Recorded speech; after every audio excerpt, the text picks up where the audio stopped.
예레미야 27장 5절 말씀은 정말로 우리 모든 사람에게 아주 중요한 말씀입니다.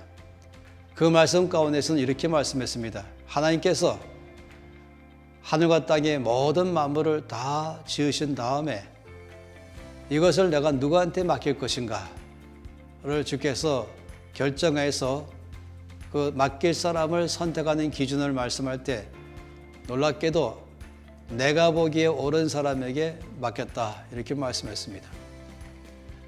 자칫하다 보면은 독단적이냐 할지 모르지만은 아니죠. 우리 하나님은 늘 공정하시고 공의로우시고 진실하기 때문에 또 정직하기 때문에 하나님의 사람 선발 기준은 만천하가 다 공개되어 있고 모든 사람이 봐도 당연합니다라고 말할 만큼이나 언제나 공평과 공정, 진실 그리고 정직하십니다. 그 하나님께서 말씀하시기를 내가 보기에 옳은 사람에게 그것을 주었다라고 말씀하신 것, 이것은 모든 지도력을 발휘한 사람이만은 이 말씀을 목숨처럼 붙들으면 하는 것입니다. 자연적으로 우리의 관심은 그럼 하나님 보시기에 옳은 사람은 어떤 사람일까에 초점 맞추게 되고 또 결론은 내가 바로 하나님 보시기에 옳은 사람이 되겠다라는 결론을 내리는 것입니다. 다윗은 역대상 29장에서 그의 모든 생애를 총정리하면서 하나님 앞에 앞으로 있을 성전 건축에 대한 모든 예물을 드리면서 고백한 놀라운 기도가 있지 않습니까? 그때 다윗은 말하기를 하늘도 주의 것이고 땅도 주의 것이고 권세도 주의 것이고 지혜도 주의 것이고 능력도 주의 것이고 재물도 주의 것이고 모든 것은 다 주님의 것입니다. 그리고 주님께서 이것을 또 원하는 사람에게 주었습니다. 이 고백을 하는 다윗은 좋은 지도력인 것이에요.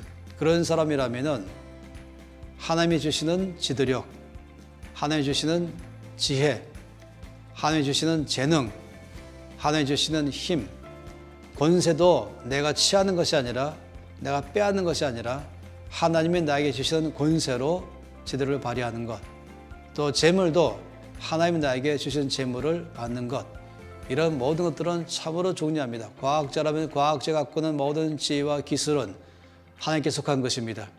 정치가들이 갖고 있는 이 정치력에 대한 것도 하나님께 속한 것입니다.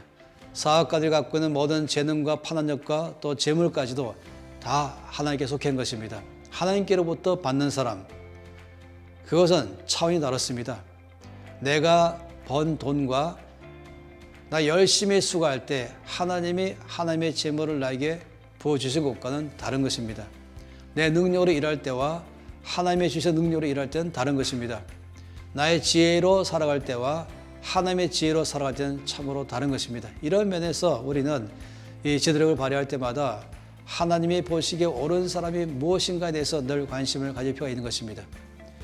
사도행전 13장 22절 말씀 보게 되면은 하나님께서 다윗을 선택하는 그 과정을 말씀하시는데 우리는 그 안에서 또 한 번 이 말씀을 실감나게 하는 것입니다. 이렇게 말씀하셨죠. 하나님께서 말씀하기를 내가 이새의 아들 다윗을 만났다.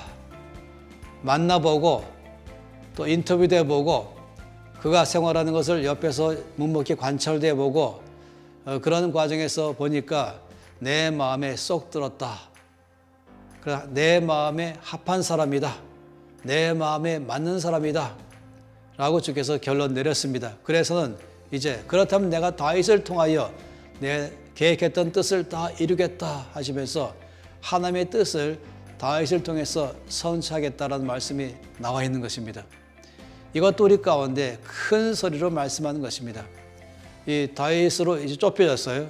내가 보기 옳은 사람에 대해서 말할 때 이제 다윗이 그 중에 샘플로 나오고 하나님이 다윗을 여러 면에서 관찰하고 살피고 대화해 보니까 하나님의 마음에 쏙 들었다 말씀하시고 그래서 하나님의 뜻을 다윗을 통해서 이루겠다 말씀하신 것 속에서 이제 우리는 더 구체적으로 내가 어떤 사람이 되어야 되겠구나 하는 걸 보게 되는 것입니다. 그러면서 드디어 또 성경은 사무엘상 16장 말씀에서 하나님의 사무엘을 통해서 사울을 대신하여서 이스라엘의 왕이 될 사람을 이미 선정하시고 그 선정된 사람을 사무엘이 택해서 기름 부으라는 명령이 있지 않습니까?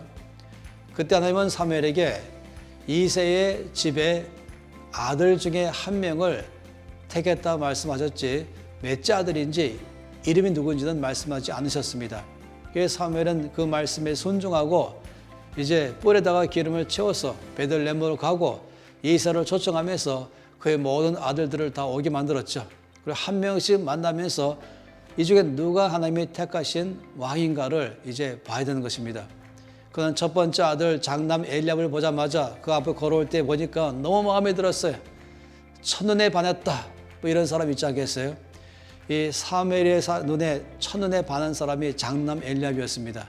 속으로 말하기를 과연 하나님께서 택하신 자, 이 이스라엘의 왕 될 자가 여기 있구나 하면서 그는 벌써 엉덩이 들썩거리면서 이 기름불을 손으로 뻗치기 시작했던 것입니다.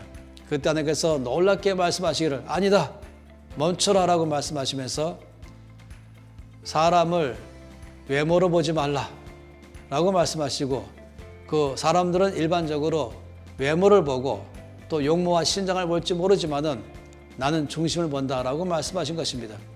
사무엘을 사실은 책망하신 것이죠. 사람 택할 때 사람들은 외모를 보고 택하죠.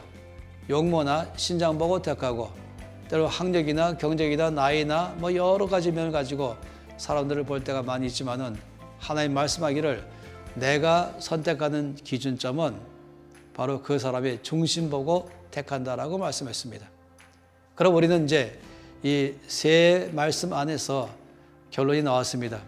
모든 것의 주인 되신 하나님께서 이 일을 맡을 사람에게 주시는데 하나님 보시기에 옳은 사람이라고 말씀하시고 다윗을 택하실 때에 다윗을 관찰하시면서 하나님 마음에 쏙 들었다고 말씀하시고 실제로 다윗을 택하는 그 기준점에서 중요한 건 외모가 아니라 마음 중심, 그 용모와 신장이 아니라 그 사람의 마음의 중심 보고 택하신다라고 말씀하는 것입니다. 이제 우리는 더 좁혀졌습니다. 그러면 어떤 중심의 사람이 되어야 될 것인가? 앞으로 이 문제를 쭉 살펴보기를 바라는 것입니다. 특히 일에 있어서의 중심, 관계에 있어서의 중심, 일과 관계에 있어서의 어떤 스킬이나 경험이나 지식이 아니라 일을 대할 때의 중심, 사람을 대할 때의 중심, 이것이 앞으로 우리가 가정 안에서, 직장에서, 교회에서, 사회 안에서 앞으로 주어질 모든 영역 안에서 끝없이 나를 훈련시켜서 하나님 보시기에 옳은 사람, 하나님 마음에 쏙 드는 사람 되기를 원하는 것입니다.